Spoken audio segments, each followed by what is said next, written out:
toy collector, and he's particularly interested in Godzilla and the Godzilla films and the characters of the films. And so we're in. This is in progress. We're going to do a traditional Japanese body type piece with a traditional Japanese background, but with the new Japanese monsters.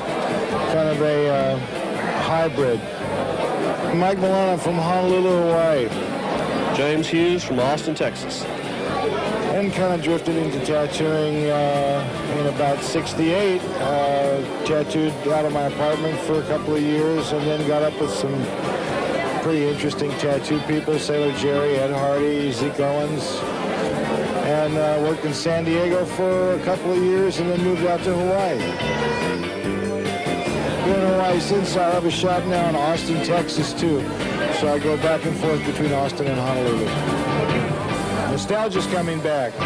I'm happy to have these guys here. It's Mr. Nakano, whose professional name is Horiyoshi III from Yokohama, and Mr. Owada Horitoshi from Tokyo. Really added a lot to this convention, and I think it'll change a lot of people's concept of Japanese tattooing. Japanese tattooing has had such a great influence indirectly on the West, but I think this is the first time that people have been able to actually see this done on our home shores, and so this is the real stuff here, you know, uncut. Horiyoshi is working a design here of a very Western influenced design. I think he's been influenced by some of the fantasy art that he's seen in the West, and particularly from a lot of our Western tattooers. So he's done this sort of demon. It's almost like a heavy metal album cover kind of a variation. This guy with skulls popping out all over him, coming out of a cobweb, and he is conjuring up a sacred Buddhist calligraphy. It's the Japanese term for it is bonji. It's usually used on tombstones and in sacred texts. And it's a character that stands for a composite of all the 13 most powerful Buddhas. So it's like a protective amulet that's supposed to be super strength and to ward off evil and all that kind of a thing. So this is an interesting piece. It's the first tattoo that he's done here on this trip to San Diego, and was selected by the client. This is Todd Merriman from Seattle area, who's wearing a lot of work of Pete Stevens on him.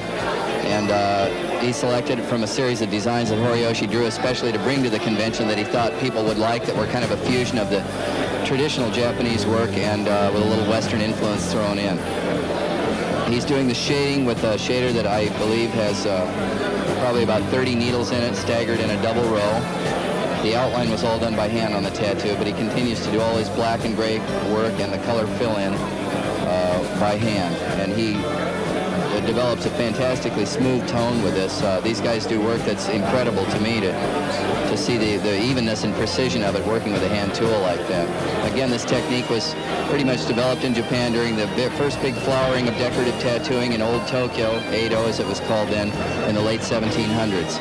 So it's been going on unbroken that way for about 200 years with this method. You don't have as much pain sensation with the handwork in the hands of a skilled master such as these people. It doesn't actually hurt as much as a machine. There's you feel more of the pressure of it on you rather than the sharp slap that an electric machine gives you. And the client himself, I asked Todd how he was doing with it, and he said it was a breeze. He said there's nothing to it, so I guess he's happy all the way around. And he's getting a fantastic souvenir to look at there the rest of his life, and hopefully some good luck along with it.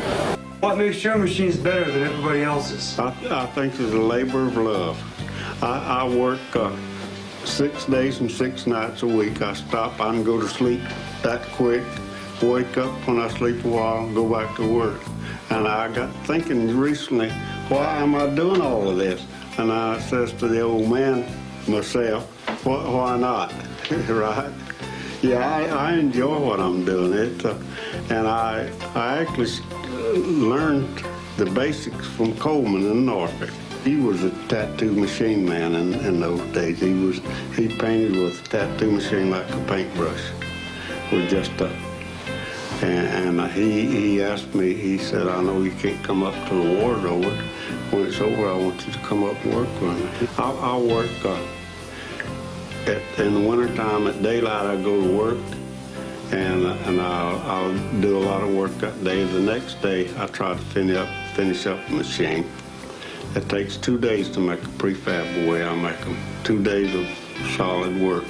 In the old days, they were just, you know, like a guy comes in and say, "What the H do you want?" You know, he wants get you tattooed and get you out of there after the book. We had a lot of that in the old days, and there was no knowledge out. There was no way for them to learn anything. What I have want to do is leave information for that. You know, at my age, I'm very interested in sharing everything.